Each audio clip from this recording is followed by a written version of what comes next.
Hello everyone, today we're going to be going over the living environment Regents. This is going to be the August 2023 test. This is the most recent test as of now. A lot of you are studying for the January living environment Regents, so this is the most up-to-date review you can find for that test. We're going to be going over part A, which is all multiple choice. 30 questions, we're going to go do that starting with number 1. It says that after ingesting vitamin D, the body converts it into a hormone that is transported throughout the body. This hormone affects cells in the intestines and bones. The reason that this hormone affects only certain cells in the body is because the cells have what? Well, here we're talking about hormones, right? And hormones is going to be like a regulatory molecule that's going to be transported through the blood, and it's going to affect very specific cells, right? And this is going to be a part of the cell signaling pathway. This is a unit that you all learned, and it's going to pretty much involve different parts of your body. Let's just say that this is your pancreas, right? Secreting these different hormones or these different cell signaling molecules, and they're going to enter your bloodstream, right? And they're going to go and branch off into various points, and then they're going to affect various organs, right? Various organs through the bloodstream. They're going to bind, and then this is going to do a specific action, right? But how, the question that they're asking here is, how can these specific cells right here affect this organ, but not this organ? Why doesn't it bind there? And the answer is because these cells have very specific receptors. Every cell has a set of receptors along their cell membrane or inside of them, right, that allows these hormones to bind. For example, this cell has this, like, I don't know, grabbing receptor right here, right? This receptor is a very specific shape for this very specific hormone, right? It fits in the shape. It has this, right? If this circle-shaped hormone wants to go and wants to bind here, guess what? It's not going to produce a reaction because this doesn't have the right receptor on it. This cell, however, if you look here, this circle can fit into this cell, and this has the right receptor, right? So the takeaway here is that only certain specific cells in your body have specific receptors, and that's what makes certain signaling molecules like hormones affect them and not affect them, right? So most scientists agree that a large asteroid struck Earth 65 million years ago. The impact sent large amounts of fine dust particles into the atmosphere, which reduced the amount of sunlight. This event would have the most immediate effect on autotrophs. Remember, autotrophs make their own food. And when we're talking about making your own food, we're generally talking about plants. Plants that undergo photosynthesis, right?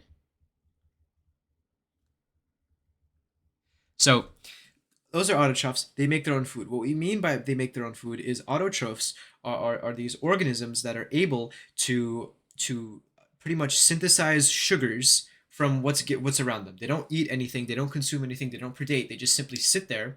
Generally, we're talking about plants, and they generally photosynthesize, right? So in order for photosynthesis to occur, you need sunlight, you need water, and you need carbon dioxide, right?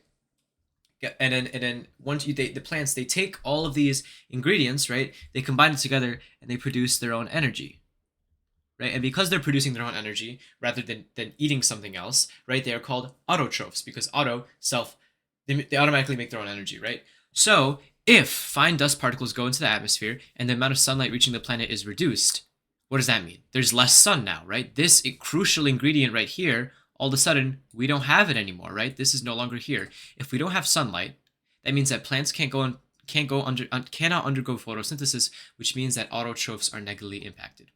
Right, number 3 says the photic sneeze reflex, an inherited trait, causes some people to sneeze when they're exposed to bright light. In a photic sneeze reflex, the sunlight acts as a what? Well, is it the effect of an environmental factor resulting in a genetic trait? Well, no, right? It's a reflex. It's a reflex. You're going to have this reflex. This doesn't have to do anything with genetics. This is something that is a result of a stimulus, right? So that obviously the answer is going to be 3. It's an environmental factor stimulating a response, right? What's a reflex? It's a response to an environmental factor. The same way that if there was a bunch of dust in the environment, you would be you would sneeze, right? Because dust makes you sneeze. You want to get that out of your body. Your body recognizes that there's something that shouldn't be inside of it and wants to get it out. It gets it out by sneezing. The same way that your body detects sunlight, and for some reason you have an automatic response from the environment, which is extra sun. So the extra sun from the environment causes you to respond in a sneeze. Number 4 says difficulties often occur when tissues or organs are transplanted from one person to another because the transplanted structures cannot produce new cells. This is false, right? If the transplanted structures cannot produce new cells, then guess what? The transplant failed, right? The transplanted structures often do produce their own cells. They regenerate. They live inside of the new person, right? So if they can't produce new cells, obviously the transplant failed. Number 2, the rate of mitosis differs between the two people involved. This is false, right? Because even if the rate of mitosis differs, why would that mean that the immune system, or why would that be a difficulty, right? Uh, this is true for almost every one of your cell. Your liver divides at a different rate than your kidneys. Your kidneys divide at a different rate than your heart, right? Mitosis isn't constant throughout the entire cell. So this is true automatically, and this wouldn't involve difficulties. Number 3, the introduction of foreign substances causes the formation of antibodies. This is going to be true. Why is it true? Because when you transplant an organ, your body treats it as a foreign substance. You have this foreign body, literally foreign body. You have a foreign organ inside of your body. Your immune system looks around, it senses it, says, hey, we don't recognize this. Your organs have a very specific marker on their cell. The cells that make up the organ or the tissue have very specific markers on them. Your immune system is used to these markers and it allows it to exist. But the second that you replace this organ with a brand new organ, this new organ has different markers on its cell. And your immune system says, hey, I don't recognize these new markers. I don't recognize this cell. This must be an invader. I need to produce antibodies. I need to produce these specific cells to destroy this, right? And it begins attacking it, and it begins to reject the new organ, which is something that is very, very bad, right? But it's pretty much an immune response because your body isn't used to the old, or rather isn't used to the new organ that you just put inside of it. Moving on to number 5, it says in humans, digestion depends on a variety of organs, such as the stomach, small intestine, and liver. The interaction of these organs provide evidence that, number 1, each organ in the human body plays a role in only one life function. This is false. The stomach can digest, and the small intestine can also digest, right? They just do it in different ways. But both of them, stomach and small intestine, are involved in the life function of eating, right? They're both involved in digestion. So this is false, right? And same thing with the liver. These all break down substances and bring nutrients into the bloodstream. So obviously they're all going towards the same life function, right? So no one organ plays a unique life function. Everything looks together. So number 2 says organs in humans work together, resulting in the survival of an individual. I think that number 2 is the correct answer here, right? Because look, all of these organs, what are they doing? They're allowing you to intake or uptake the nutrients found within the bloodstream, found within your nutrients into your bloodstream. And guess what? That makes you survive. Now you have energy. Now you have nutrients so that you can continue about your life, right? Number 3 says the most important life function in humans is breaking down food. This is false. I mean, like you can't, it's important, but this doesn't support that the fact that it's the most important. I think breathing is equally important, right? And each life function is carried out by at least 4 different systems. This is also false. Just because liver has 4 different systems doesn't mean that everything else has, right? This just shows that everything in your body works towards maintaining homeostasis, keeping you alive. Number 6 says an example of how plant maintains homeostasis includes so homeostasis is maintaining balance in your body based off of stimuli in your environment, right? So the production of seeds for reproduction, this is not true, right? Because how is that helping you survive? That's helping your offspring survive, but that's not helping you survive, and that's not in reaction to a change in your environment. Number 2 says controlling the amount of available solar energy. This is also false because a plant can't control solar available energy. I don't think. The sun controls that, not the plant. Number 3 says recycling energy from the sun. This is also false. And leaves us number 4, our answer. Regulating the action of guard cells. Guard cells help are these cells found along the plant stem and plant leaves. They open and they close based on the humidity of the environment, right? Or how dry it is outside. So if it's very dry outside during the day, these guard cells will on the leaves they will close, right? They'll close these holes.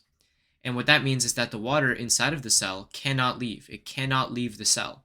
And then later at night, the guard cells they open, right? They open, and then because at night it's less hot, less water leaves the plant and it survives greater by absorbing and retaining more water, right? So the regulation of regulating action of guard cells would be an example of homeostasis, because you're trying to you are controlling what's happening inside of your body in reaction to what's happening in your environment. In your environment, you have a very hot environment. That hot environment is making the water inside of your cells, inside of your plant, evaporate. So, in order to cope with the hot environment, what the cell does is it closes all of its pores.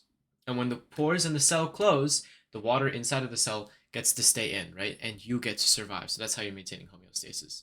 Number 7 says below is a list of events that might occur in a cell, which is the correct sequence in which the events could occur, right? So synthesis of a new protein, a cell function changes, alteration of a base sequence in a strand of DNA, and exposure to radiation. Well, I think that C and D are very closely linked, right? The alteration of a base sequence on a DNA, this is what we call a mutation, right? You're changing a base sequence that shouldn't be changed. That's a mutation, right? And what a common cause of mutation is exposure to radiation, right? So generally what happens is you have radiation, and radiation causes the DNA of the cell to be all funky, right? So if this is your regular DNA, and then you're all of a sudden exposed to this nasty radiation, I'll just, like, here's the radiation, right? What this can do is it can take like one of these rings and instead of being blue, turn it red, and this, right? And it's changing a base, right? So that's a mutation.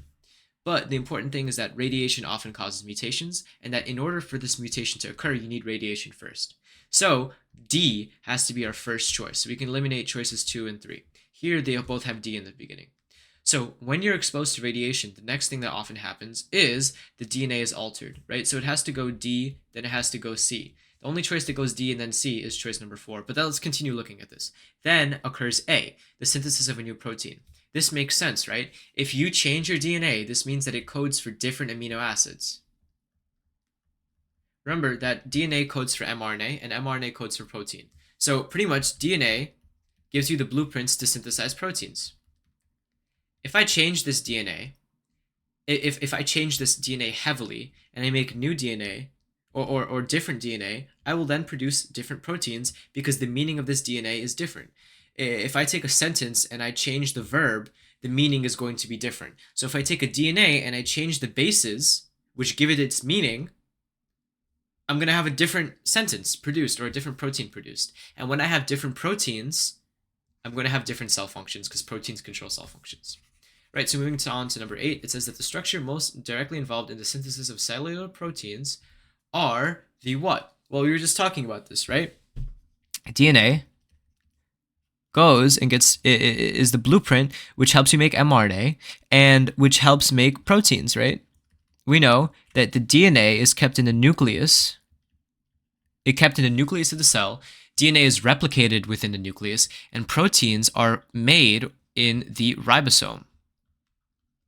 Right? So when we're talking about the synthesis of cellular proteins, we're talking about the synthesis of proteins, we're going to be talking about changing DNA into protein, right? In other words, it's going to be choice number 1 because guess what? DNA is made in the nucleus, DNA is stored in the nucleus. Proteins are made in the ribosome, proteins exit the ribosome. So nucleus and ribosome have to be our answers because that's what it's involved in proteins, right? So number 9 says hydrangea, a commonly used landscaping flower, can have dramatically different colors depending on the pH of the soil in which it is grown, right? So here you can see that if you have, this is the pH level, by the way, this is acidic, and this is going to be basic, or 7, no, this is going to be acidic, and this is going to be neutral.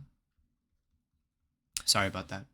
Right, so as you can see, the more acidic the pH level goes, the more different, or the bigger the change in the color of the hydrangea flower, right? And this is going to show that traits can be expressed differently if the environment changes, right? What's a trait? Well, a trait is like a very specific part or like physical part of an organism, right? So for example, your height is a trait, your skin tone is a trait, the color of your eyes are a trait, right? So the same thing here, the color of the flower is also a trait. And the changing of a pH, that's abiotic, right? That's an environmental factor because that's your environment. That's literally a property of soil, right?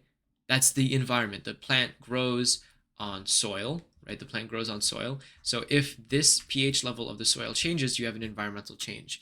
And because the pH of the soil changes, and this causes the color to change, you can say that the pH is related to the expression of a trait, right? So a higher pH can make deep blue more prevalent within the population, right?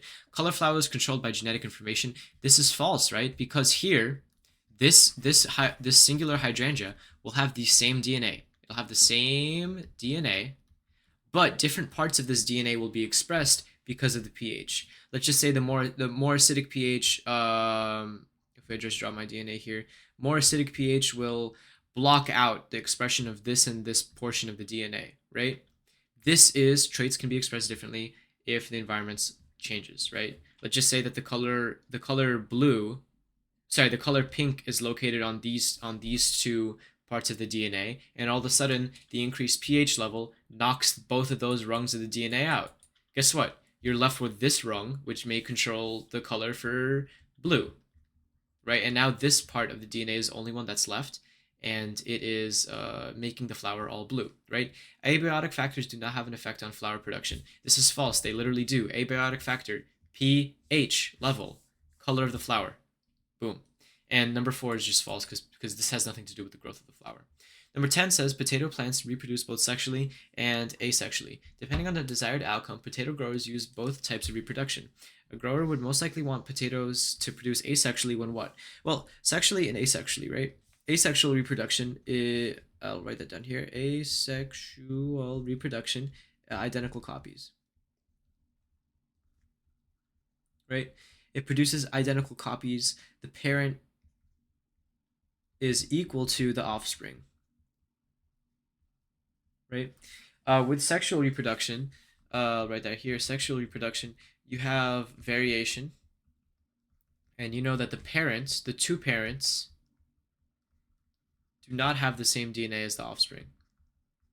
Right? It's not identical. The offspring shares some DNA with both parents, but it's never an identical match. With here, you have one parent and the offspring has an identical match. Here, there's variation, right? So when would you want no variation within the population? When do you want all of your potatoes to be exactly the same? That's when you want potatoes with the same traits, right? If you want all of your potatoes to have the trait that makes them big, are you going to make them sexually reproduce where they have variation, or are you going to make them asexually reproduce where if this potato has the big trait, its offspring will have 100% chance of carrying the big trait as well, because in asexual reproduction the parent is genetically identical to the offspring. So this offspring is going to have the exact same traits as this parent, and if this parent has the bigger trait, you want it to be carried on here. If this was sexual reproduction, this big trait could be lost because there's variation. But if you want everyone to have the same amount of traits, if you want low biodiversity, you want asexual reproduction. Number 11 says creatine, a popular nutritional supplement, is used to decrease the fatigue by increasing ATP in muscle cells. The cell structure directly responsible for increased production of ATP in human muscle cells is the mitochondrion. Remember, mitochondria is the powerhouse of the cell. We say this a million times in Regents biology for a very specific reason. Mitochondria is the part of the cell that makes energy. It synthesizes ATP. So if we have creatine, which helps us produce more ATP, it's going to directly affect the mitochondria because the mitochondria makes ATP. Models A and B below illustrate two different methods of reproduction. Which statement best describes the offspring that results from these methods? So model B is going to be sexual reproduction. And model A is going to be asexual reproduction. Remember that sexual reproduction involves a sperm from the father, or for the male, and an egg from the mother or the female. Right? It requires two parents or two people or two things in order to sexually reproduce. Model A represents asexual reproduction because there's only one parent. This one parent is then dividing into two, right? So here's the parent and here's the offspring. You only needed one to start this. With this, you needed two to produce a fertilized egg right here, right? So the answer to this one is going to be choice 4. Model A produces offspring with identical genetic information. Model B produces offsprings that are genetically different. Why? Well, we just discussed that up here. Asexual reproduction, right, produces parents with the exact same genetic material, the exact same traits, the exact same gene, right? This is asexual reproduction because there's one parent that's turning into one parent and one offspring, right? So this is going to this guy right here is going to be genetically identical to this one. Model B, sexual reproduction, your offspring is going to be a mix of mother and father. It's going to be a mix of two different organisms.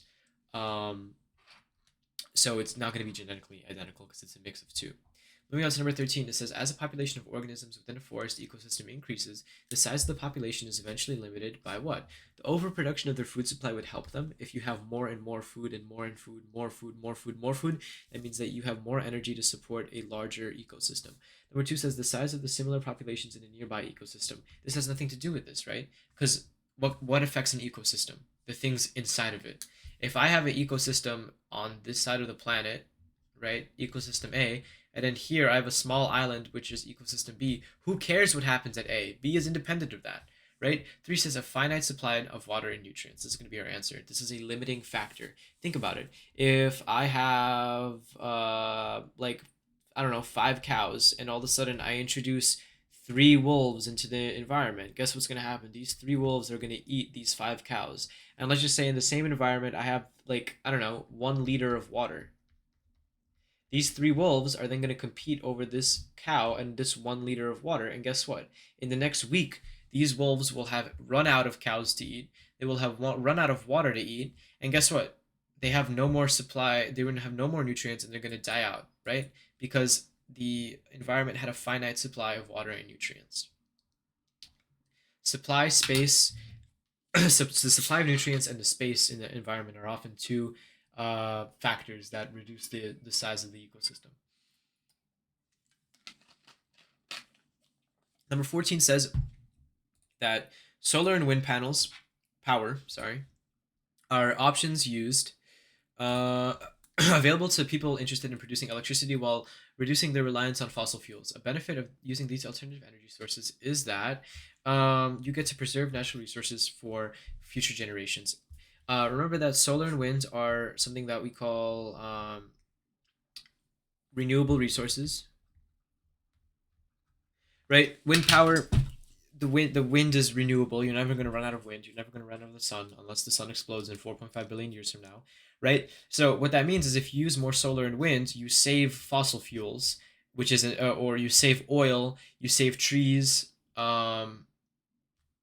which means that there's more oil, there's more fossil fuels, and there's more trees left to future generations, right? So natural resources for future generations. You use less and more are saved. Number 15 says tourists travel to the Adirondacks in the fall to see the changing colors in the leaves of trees. The leaf turns from green to many shades of red, yellow, orange as the chlorophyll slowly breaks down, right? So here we're talking about chlorophyll. Chlorophyll is used in photosynthesis. Chlorophyll is what makes leaves green, right? And chlorophyll helps the leaves attract sun, right? So a decrease in green chlorophyll in the chloroplasts, right, which is a part of the plant cells. It's where photosynthesis takes place. Is how the plants get energy from the sun. So a decrease in green chlorophyll will do what? Well, if I need chlorophyll to attract sunlight, right? If the sunlight, if the photons are attracted to the chlorophyll, and all of a sudden I don't have much chlorophyll left, guess what? The sunlight isn't going to be absorbed by the plant as much. And if I don't have sunlight, well, what do you think is going to happen to photosynthesis? Photosynthesis is going to decrease, right? The amount of photosynthesis occurring is going to decrease because you no longer have as much sunlight available to fuel the reaction, right? So it's going to cause a decrease in oxygen and glucose produced, right? Photosynthesis produces glucose, photosynthesis produces oxygen, right?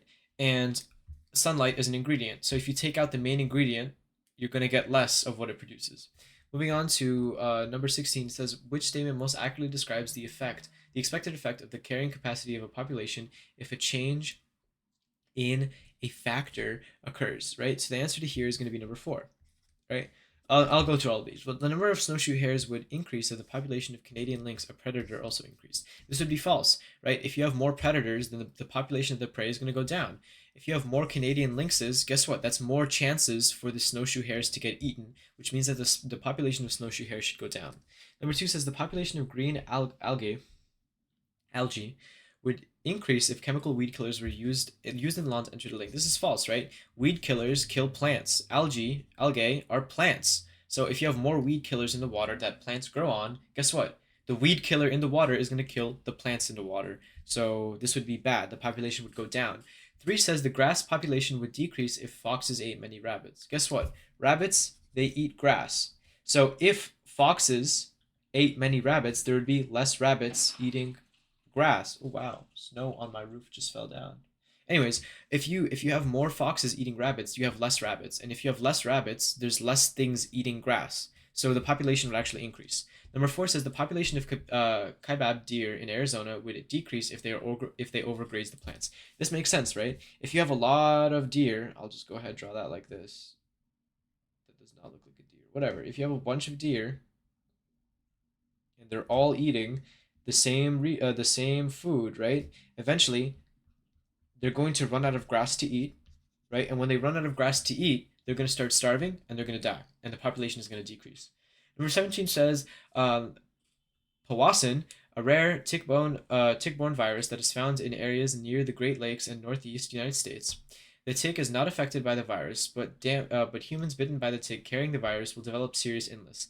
The risk of getting the Powassan virus is greatest in June and July. This information supports the concept that what? Well, what even happens here? Here you have Powassan, which is a tick-borne virus. What does that mean? Here you have a virus, right? It's angry, it's mean, it's going to make you sick.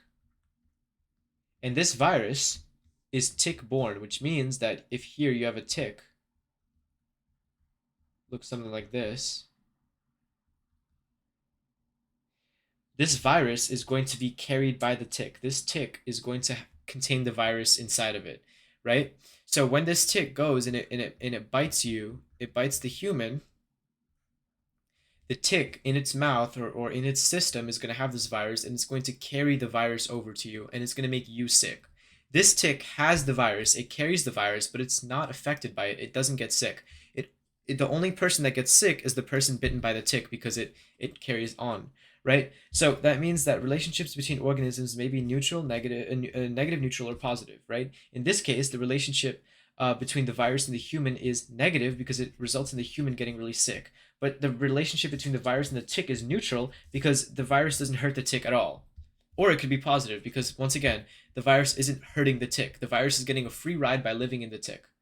That's all. So the virus is human to all living organisms. This is false because guess what? The virus infects the ticks and the ticks don't get sick. Number 1, all viruses around the Great Lakes spread by infected ticks. This is dumb. This is not even this is never said. Number 4 says time of year alone determines if infection with the Powassan virus is possible. That's false. It says it's most common. Or the risk of getting the virus is greatest, right? That means that you could still get the virus during other times of the year, but it's just most common then. Number 18 says, which of the two structures are directly involved in the normal development of a human fetus? Answer, this is going to be uterus and placenta. The placenta is what's going to bring the fetus nutrients,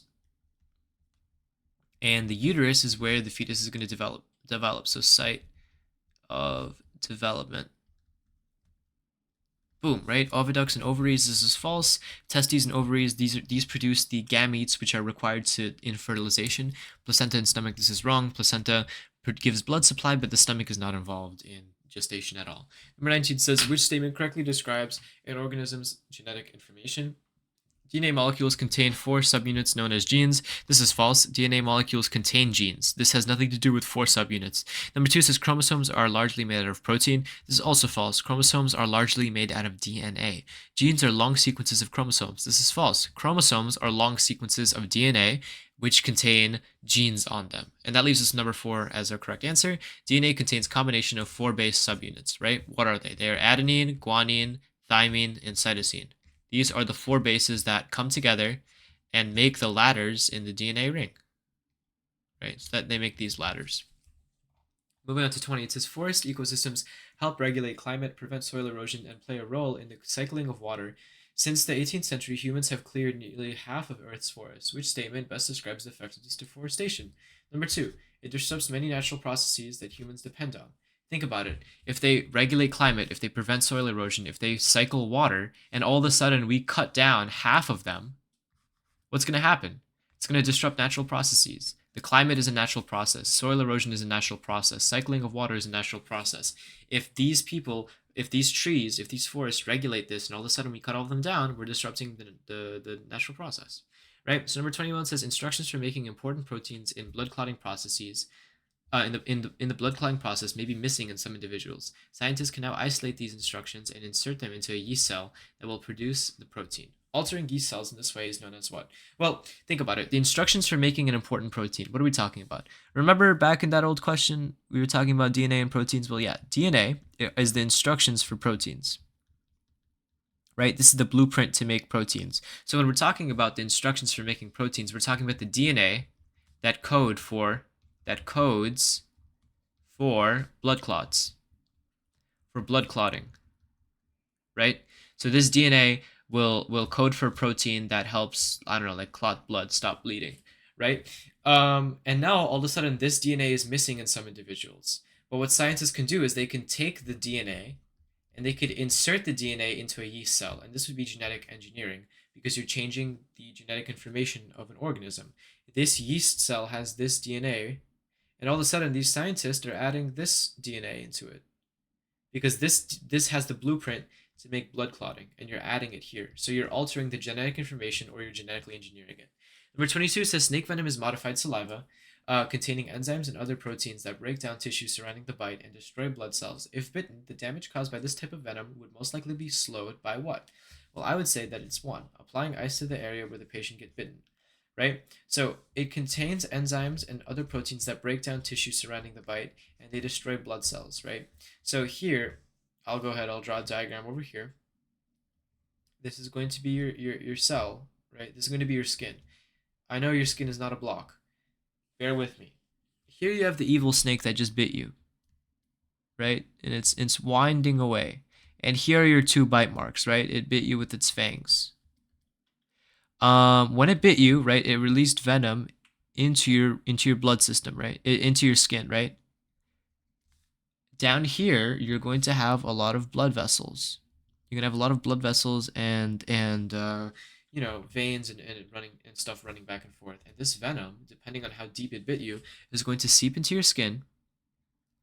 It's going to enter your bloodstream, and when it enters your bloodstream, it's going to start destroying the blood cells, and it's going to spread, and it's going to start killing off all of this tissue.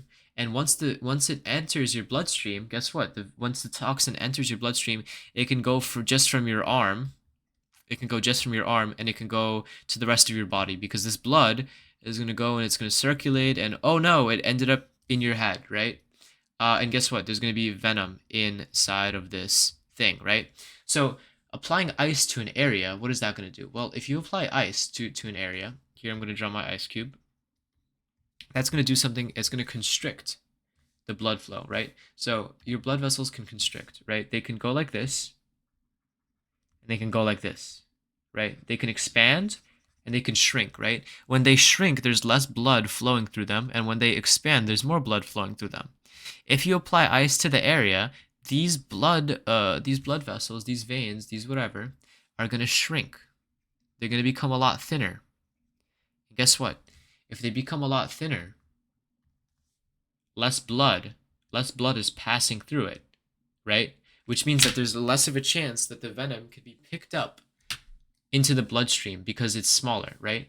If this is my venom, right? Let's just say that it's like this little molecule over here. There's a lot more venom that can fit into this big blood vessel than into this smaller blood vessel, right? So by applying ice, you shrink the blood vessels around the bite, and that means that less venom gets into the blood and gets transported around your body and make you more sick.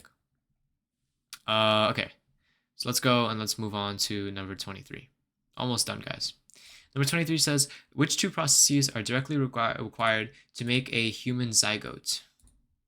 Right? So what is a zygote? A zygote is a fertilized cell, right? So what do you need for a fertilized cell? You need an egg, and you also need a sperm. And then you produce a fertilized egg, which is what we call a zygote. So if you need an egg and you need a sperm, what do you need? Well, number one, you need fertilization. I just said that this was a fertilized egg, so obviously fertilization needs to happen. So now we're between 1 and 2, mitosis and meiosis. The answer is going to be number 2, because meiosis, if you remember, mitosis is just regular cell division. Meiosis is the production of sex cells. And guess what? An egg and a sperm are sex cells, right? So you need sex cells, you make sex cells by meiosis, and you need fertilization. And well, that's already listed there. So moving on to number 24, it says the element carbon and its compounds are constantly cycled between the living and non-living parts of the ecosystem. This cycling is important because of what reason? So why is it important that we recycle or move around the carbon within our ecosystem, right? Well, it's important because carbon is a component of DNA, proteins, and other compounds essential for living organisms, right? It's an organic compound. It's a carbon. We're a carbon-based life form, so we need carbon. If all of the carbon runs out, how am I supposed to make more proteins? How am I supposed to make more DNA? How am I supposed to make my sugars? It's in everything, right? Without carbon dioxide, the atmosphere and the ozone shield would break down. This is false. CO2, I think, worsens the ozone shield. Number 3 says the process of photosynthesis releases carbon dioxide. This is false. The process of photosynthesis releases oxygen, not carbon dioxide. Number 4 says carbon is required by humans to make all of the same proteins that all other mammals synthesize. This is false because we have different proteins than other animals, right? So a lot of students could get confused between 2 and 4. 4 is wrong because it makes a big generalization that is false. Because it's only it's like not, the proteins that humans have are different than the proteins that animals have. It's different. We have different proteins, and the proteins that different species of animals have are often different as well. Number 25 says cane toads are native to parts of Central and South America. They were introduced to Australia in the 1930s to help control cane beetles. Cane toads have lethal toxic in their skin and are released from their glands when attacked by predators. Cane toads disrupt food webs in Australia because of what? Well, cane toads, they're native to parts of Central and South America, and all of a sudden they're introduced to Australia. So in Australia, they kill the beetles that are in Australia, and this is bad because they reduce the population of local species. The beetles have always been in Australia, and all of a sudden you have something from South America being introduced. This new South American species is going to kill all of the native beetles, and that's bad because you're killing a local species, right? This beetle is a part of this big food web. You know, it's eaten by this, it's eaten by that, which is eaten by that, which is eaten by that, which is eaten by this big species right here. Guess what? All of a sudden, this new frog is going to invade, right? Ribbit, and it's going to eat and kill all of these beetles, and it's going to disrupt the rest of the food web because it's a new species killing local organisms. Right, number 26 says the diagram below represents an energy pyramid. At what level do all carry both respiration and photosynthesis, right? So everything carries respiration. Everyone respirates, right? You need cellular respiration is how you make ATP. You break glucose down into ATP, right? So everything here is going to respirate. Every single thing, even plants are going to respirate. But here we're talking about photosynthesis, and only plants can photosynthesis. Only plants photosynthesize. Right? So generally in a food pyramid, here you have autotrophs. At the bottom level, you always have autotrophs. And autotrophs are plants. So, because plants only synthesize, and because plants also respirate, the only level you're going to find both respiration and photosynthesis is the first level where the plants are. Right, so moving on to number 27, it says the diagram below represents some activities carried on by a single-cell organism. The single-cell organism is maintaining homeostasis by what? Well, how is it staying alive? How is it regulating its cell processes inside to help it outside of the cell? Let's see. Well, is it number 1? Is it limiting the amount of molecules A that it excretes? It's not, because it's not excreting them. Excreting means leaving the cell or leaving the cell or being removed by the cell. If anything, molecule A is being imported into the cell. It's being inserted, not excreted. Number 2 says eliminating molecules of compound B. This is a waste molecule, right? So the cell no longer needs it. If molecule B builds up in the cell will die because waste is bad for the cell. So if it's expelling the waste molecules from out of the cell, if it's saying go on, get, leave, it's maintaining homeostasis, right? It's staying alive by controlling what's happening inside of it. C, excreting molecules of compound C would not be homeostasis because you need C for energy, right? That would kill you. If you don't have compound C, you don't have energy. If you don't have energy, you're dead.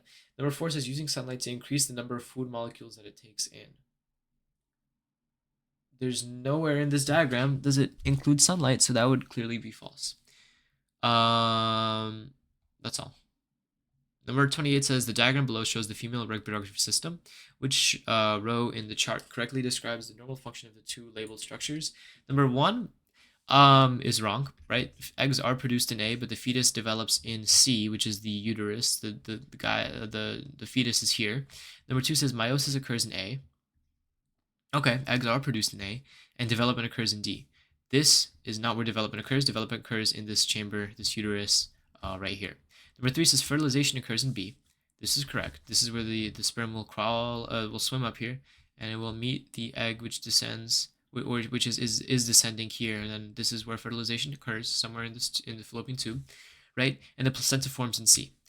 This is correct, right? Both the placenta, which is going to be like on the wall, and the fetus are going to be here, and it's going to be connected, right? So choice 3 is the answer.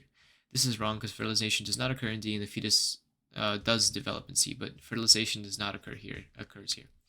Moving on to number 29, it says that a proposal for a new manufacturing plant has been brought to a town's planning board. A committee has been assigned the task of presenting the positive and negative effects that this facility could have on the town and ecosystem. Which row of the chart most accurately states the possible effects of building this manufacturing plant? So positive is more jobs for residents, and a negative is an increased demand for energy. Yeah, I'd say this sounds cool, but let's look at the other choices, right? Positive is that there's more space available for farming, and negative is that people will have to move, right? Here, the positive is an increased use of fossil fuels, and here it's a more pollution. Positive, more tax revenue for the town, and it's a decrease in unemployment rate. Number 4, we can eliminate straight off the bat because it's a decrease in unemployment rate is a good thing. Here, it's saying the most accurately the possible effects of building a manufacturing plant.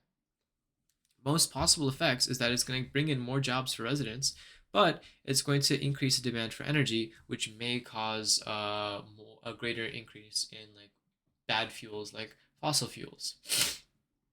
Increased use of fossil fuels is not a positive, right? That's a negative. People have tried to stop using fossil fuels for so long now. The more you burn, the more fossil fuels you use, the worse it is.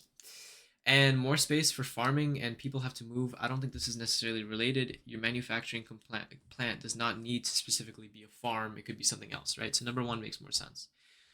If you have a manufacturing plant, that means that it's a factory. You guys need more jobs, so more people will get more jobs. But then the negative is that the building needs energy, and that would mean that you need to burn fossil fuels, which is bad.